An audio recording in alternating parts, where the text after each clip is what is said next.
a disinformation propagandist and now have a direct line to the Oval Office. The big problem at the center of this was an attempt to replace God with the state.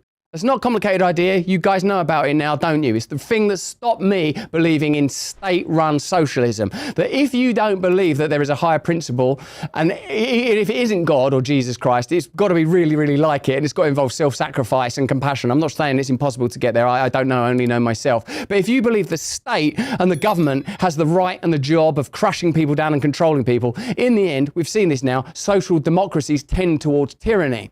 Now, you have to be aware that if you grant people the miracle of mass communication, like we have seen in the last few days, like we are experiencing now because of Elon Musk's X or Chris Pavlovski's Rumble, you have to recognize there's going to be pushback. There are going to be counter narratives. Elon Musk has been a defining figure in this movement and in this moment. And look at what he says now. Is this the voice of the true populare? You are the media now, he says. Well, let me know in the comments and chat, how do you feel about that evolution? And how must they feel over at old media places where former press secretaries like Jen Psaki and is Karine Jean-Pierre even going to get her own show now on MSNBC? Are MSNBC going to be able to sustain their model? In my country, how are the BBC and the Guardian and all the bombastic harbingers of hate going to cope with these changes? What are they going to do?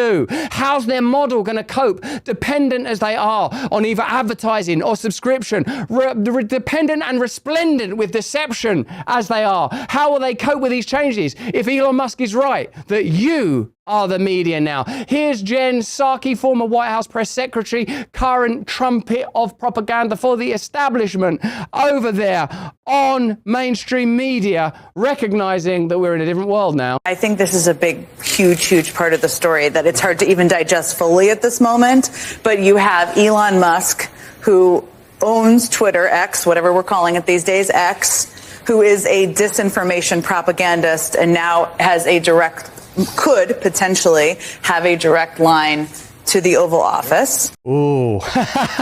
After everything that the Twitter files, as it was then, revealed that the FBI and the CIA had infiltrated, after we know that Mark Zuckerberg spoke to Fauci directly and offered him any help, after we know that Fauci misdirected the CIA, after we know about the Russiagate hoax, after we know that they don't care about the idea of a powerful magnate having a relationship with the government, they just want to be in charge of that powerful magnate and what the messaging is. And what the messaging is about protecting the institutions and caste of people that operate within the strain and milieu that Jen Psaki et al. Operate within.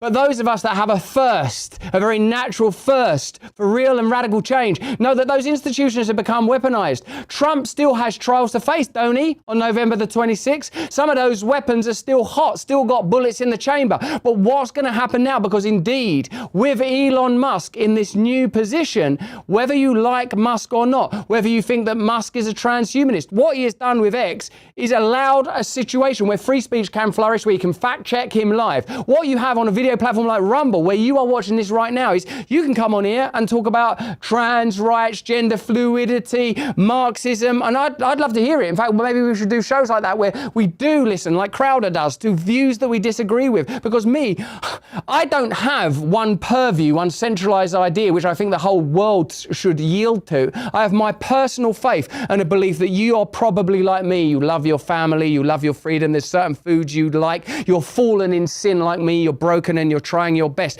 Therefore, you can believe in free speech. Therefore, you don't want to put yourself above other people. You don't believe in technocracy. That's where a set of experts are in charge. You don't believe in aristocracy, which is comparable. And you certainly don't believe in oligarchy. Now, the decriers of this moment will say, oh, we're going to have a new oligarchy because Elon Musk and Vivek Ramaswamy, they're like business guys. And Trump is like a sort of a capitalist, an uber capitalist. But, we're in a late capitalist stage where a kind of monopolism has taken over. Notice how like curs, like weak hounds. The Facebook Metas and the Googles were whipped into complicity and contrition when it was mooted that there would be demonopolization. Remember, there was that moment about breaking up Facebook? Do you think that might be connected to their current obedience? What kind of radical review are they undertaking of their business model right now? Let's be honest, most K-Cup pods are serving you mouldy, pesticide-laden rubbish. Chains like Dunkin', they're stinking the place out with their stale coffee and expecting you to say cheers. 1775 Coffee makes sure you don't have to drink a chemical soup when you want a caffeine lift. 1775 Coffee steps in to slap the mediocrity right out of the competition. Their K-Cup pods are filled with single origin, high-altitude beans, hand-picked by people who know what flavour actually is. It's coffee that will slap your brain fast awake.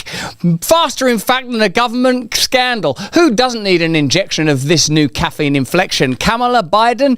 Get this stuff down you. You've got a choice of medium roast, dark roast and mushroom blend. Yeah, actual mushrooms like lion's mane and reishi to boost your brain power as well as giving you an immediate lift. Because let's be honest, if your coffee isn't strong enough to overthrow a small government, what's the point? This coffee is for people who don't want a participation trophy. This is coffee for winners. Go to 1775coffee.com, grab your 24-pack and tell corporate coffee to take a hike. That's go to 1775coffee.com, grab your 24-pack and tell corporate coffee to take a hike. Caffeine that will help you overthrow the powerful.